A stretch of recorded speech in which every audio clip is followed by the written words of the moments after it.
Pension मिल रही है, उससे तो हमारा घर संसार कुछ चलता नहीं है। दूसरी बात है, हमारी मांगे यही है कि 7,500 रुपया प्लस डीए प्लस आयुष्मान योजना के बारे में हमें, ताकि हमारा जो पति पत्नी ये इस उम्र में जो सीनियर सिटीजन के जाने होने के बाद हमें कोई सुविधा मिले सरकार से, यही हमारी मांग है। इसके लिए अशोक राउत साहब गए 8 साल से यहाँ से आके उनसे दिल्ली से आके वहाँ पे सरकार से अपनी मांग हमारी तरफ से मांग रहे हैं।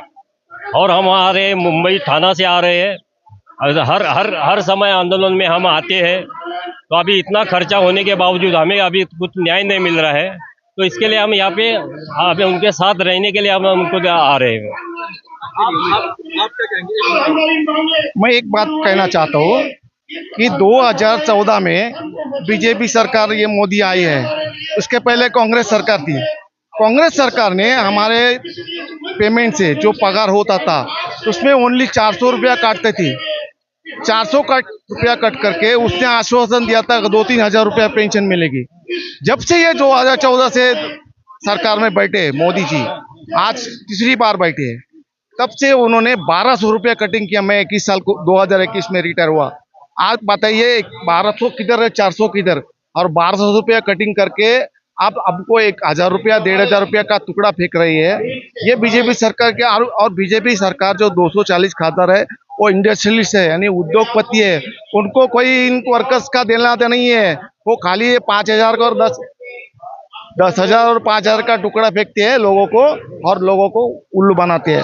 उनको कोई वर्कर्स कष्टकारी है, जो श्रमजीवी वर्कर्स है, उनका दुख उसको मालूम नहीं, क्योंकि उद्योगपति है, उनके कारखाने हैं, उनके 90% आज लोकसभा में पूछे 240 में से 220 उनको उद्योगपति खासदार है। तो उनकी क्या, हमारा क्या पड़ी है? हमारे जो 60 जो बूढ़े लोग हैं उनका पेंशन का कुछ पड़ा नहीं है। एक बात सच्चा बताता हूँ, मोदी को इसमें इंटरेस्ट नहीं है, और ना कोई उनके कोई जो मेन लीडर है उनका भी कोई पड़ा नहीं है। सिर्फ ये लोगों को ऐसे ही जुलत हम करेंगे करने वाले तो कुछ नहीं है। एक ही बात है, ये मौका था ये 2024 में उनको नीचे रखने का, क्योंकि कांग्रेस सरकार आती थी। मैं हमको 100% बताता हूँ कि कांग्रेस सरकार ने हमको जरूर देता था। हाँ, बिल्कुल देता था। जो ये पेंशन की मांग है उसमें 7,500 या 5,000 कुछ भी हो, वो देने के लिए वो 100% अभी जब भी आएगा सरकार तो हमको मिल जाएगा, ये हम पक्का बात करते हैं।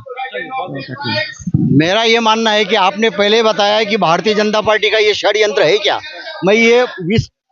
मैं बिल्कुल विश्वास पूर्वक कह सकता हूं कि उनका षड्यंत्र इसलिए है क्योंकि इसके पहले 2014 के पहले भूतकाल में आपको जाना पड़ेगा, उसमें मनमोहन सिंह की जो सरकार थी उस समय आचार संहिता लग चुकी थी। आचार संहिता के पहले की बात है, उन्होंने एक कमेटी स्थापित की थी। उस टाइम अपोजिशन पार्टी में भारतीय जनता पार्टी थी। जो महाराष्ट्र के जो राज्यपाल थे भगत सिंह कोश्यारी, वो उस विपक्ष के नेता थे। उनके अध्यक्षता में एक कमेटी स्थापित की गई।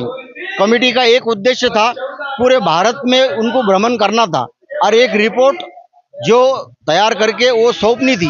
वो रिपोर्ट तैयार करके उन्होंने 2014 में मोदी सरकार आने के बाद ही उन्होंने सुपुर्द किया है।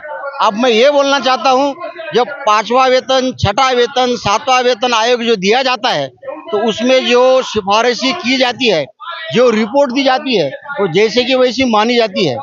ये सभी भारतवर्ष के सभी लोगों को पता है।